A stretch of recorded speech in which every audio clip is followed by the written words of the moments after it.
আসসালামু আলাইকুম প্রিয় দর্শক, আশা করি সবাই ভালো আছেন। আল্লাহর রহমতে আমি অনেক ভালো আছি। তো অনেকেই আমাকে কমেন্ট করে বলেছেন যে বড় ভাই, আমরা 4 ভোল্টের ব্যাটারিগুলো চার্জ কিভাবে দেব, অথবা 4 ভোল্টের ট্রান্সফরমার দিয়ে আমরা কিভাবে চার্জার তৈরি করব। আজকে তাদের উদ্দেশ্যে কিন্তু আমার এই ভিডিওটি। আশা করি আপনারা মন দিয়ে আমার এই ভিডিওটি দেখবেন, তাহলে আশা করি এই ধরনের যে ব্যাটারিগুলো রয়েছে গাইস, এই যে 4 ভোল্ট, এটি আমাদের নতুন ব্যাটারি, আপনাদেরকে দেখানোর উদ্দেশ্যে আমরা দেখেছি। এটি হচ্ছে 4.5 এম্পিয়ার, দেখতে পারতেছেন আপনারা। এটি হচ্ছে 4 ভোল্টের একটি ব্যাটারি।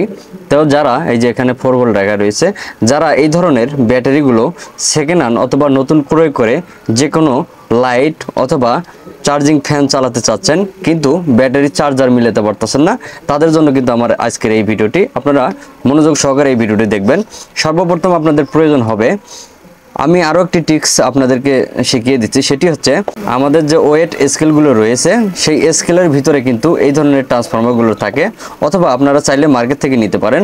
ওখানে গিয়ে আপনারা বলবেন যে আমাদেরকে 9 ভোল্টের একটি ট্রান্সফর্মার দাও।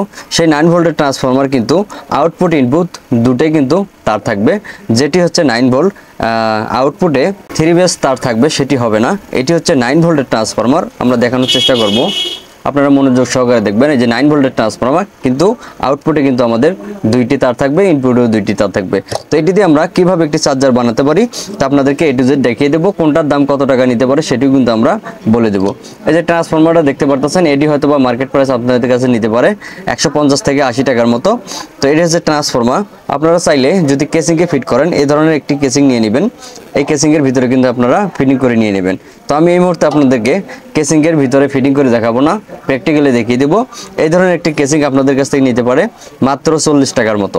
তো যাই হোক, এবারে আমরা এই ট্রান্সফরমারটা দিয়ে বানিয়ে দেখাবো। আমরা এই দুটি এদিকে সরিয়ে দিচ্ছি। এর সাথে আমাদের একটি ক্যাপাসিটার প্রয়োজন হবে।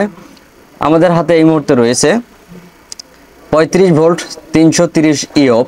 এই ধরনের ক্যাপাসিটারগুলো আপনারা ব্যবহার করতে পারেন, অথবা 25 ভোল্ট 2200 ইএফ, অথবা আপনারা এছাড়াও 16 ভোল্টের একটি ক্যাপাসিটার রয়েছে, দেখতে পারতেছেন। এটি হচ্ছে 16 ভোল্ট 1000 ইএফ, আপনারা এটিও কিন্তু ব্যবহার করতে পারেন।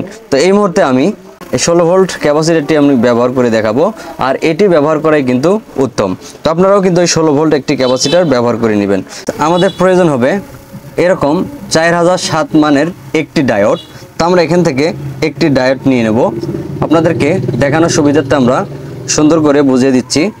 এই ধরনের একটি 4007 মানের ডায়োড নিয়ে নেবেন আপনারা। আমরা দেখানোর চেষ্টা করতেছি আপনাদেরকে। তো এই ধরনের একটি ডায়োড নেবেন, আর আপনারা একটি ক্যাপাসিটার নিয়ে নেবেন। তো আমরা এই মুহূর্তে এখানে দুইটি থেকে আমরা 16 ভোল্টের যে ক্যাপাসিটিটি রয়েছে, এটি কিন্তু কেটে নিয়েছি, দেখতে পারতেছেন। 1000 ইএফ 16 ভোল্ট, আপনারা এটাই ব্যবহার করবেন, এটাই বেটার। তো আমরা এখানে যেভাবে কানেকশন করব আপনারা খেয়াল করে দেখবেন। তো যেদিকে আমাদের সাদা মাথা থাকবে সেদিকে আমরা কিন্তু এই ক্যাপাসিটারের মধ্যে লাগিয়ে দিব। এই যে এইভাবে আমরা লাগিয়ে দিব। আমরা সাদা প্রান্ত কিন্তু ক্যাপাসিটির দিকে লাগিয়ে দিয়েছি প্লাস লাইনে। এবারে আমাদের দুইটি লাইন হয়ে গেল, আমরা এটির বাড়তি অংশটি কেটে ফেলে দেব। আমাদের যে ট্রান্সফরমার রয়েছে, ট্রান্সফরমার থেকে আমরা দুইটি লাইন, একটি লাইন আমরা এই সরাসরি ক্যাপাসিটার এখানে দিয়ে নেব, আরেকটি লাইন আমরা সরাসরি ক্যাপাসিটারের মাইনাসে আমরা দিয়ে নেব।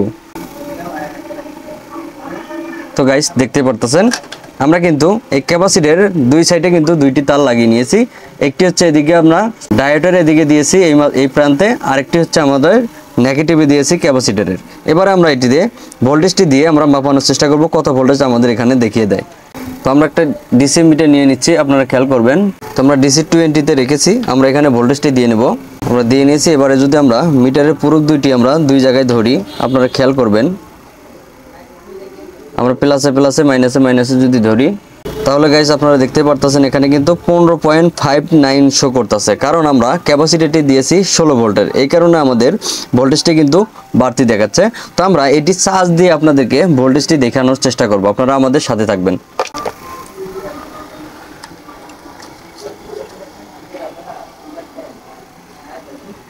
তো আমরা এর জন্য দুইটি ক্লিপ নিয়ে নিছি, এখানে একটি প্লাসে লাগিয়ে দিব, একটি মাইনাসে আমরা লাগিয়ে দিব। আপনারাও কিন্তু সেমভাবে এভাবে লাগিয়ে দিবেন। আমরা প্লাসে একটি দিলাম, মাইনাসে একটি লাইন আমরা লাগিয়ে দিব। হ্যাঁ, এবারে আমাদের যে ব্যাটারিটি রয়েছে, আমরা জুমটি আউট করে নিচ্ছি। আমরা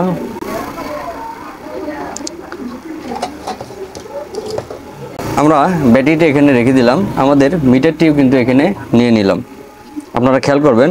এবারে আমরা ব্যাটারি প্লাসে দিয়ে দেব, আমরা মাইনাসে আমরা মাইনাসটি দিয়ে নেব, আপনারা খেয়াল করবেন কিন্তু। হ্যাঁ, আমরা দিয়ে নিয়েছি। এবারে যদি আমরা এখানে আমাদের ভোল্টেজটি মেপে দেখি তাহলে আমাদের কত ভোল্ট শো করে আমরা দেখব। প্লাসে ধরলাম, মাইনাসে আমরা মাইনাসে ধরলাম।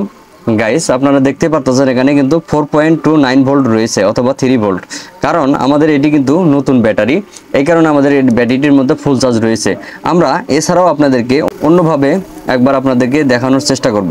তো আমরা ব্যাটারিটি এখান থেকে খুলে নিলাম, নেওয়ানোর পূর্বে আমাদের যে ফিল্টারিং ক্যাপাসিটিটি রয়েছে সেখান থেকে আমরা একটি তার খুলে নেব ট্রান্সফরমার থেকে, দেখতে পারতেছেন। এবারে আমরা এখানে একটি ডায়োড দ্বারা নিয়েছি আর একটি আমরা ওপেন করে দিয়েছি। এবারে আমরা এখানে প্লাসে ধরবো, মাইনাসটি আমরা মাইনাসে ধরবো। আমরা প্লাসে ধরলাম, মাইনাসটি মাইনাসে ধরলাম।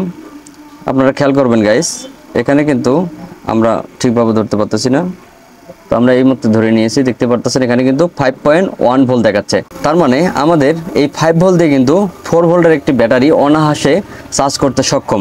তো তার মধ্যে আমরা একটি ক্যাপাসিটি দিয়ে নিয়েছি, তার কারণ এটি আমাদের ক্যাপাসিটিটি দেওয়ার কারণ হচ্ছে আমাদের কোনো সময় ভোল্টেজের ঘাটতি হলে যে সেটি ফিল আপ করে দিবে। তো গাইস, বুঝতেই পারতেছেন আমাদের এই 4 ভোল্টের চার্জারটি কিভাবে তৈরি করতে হয়।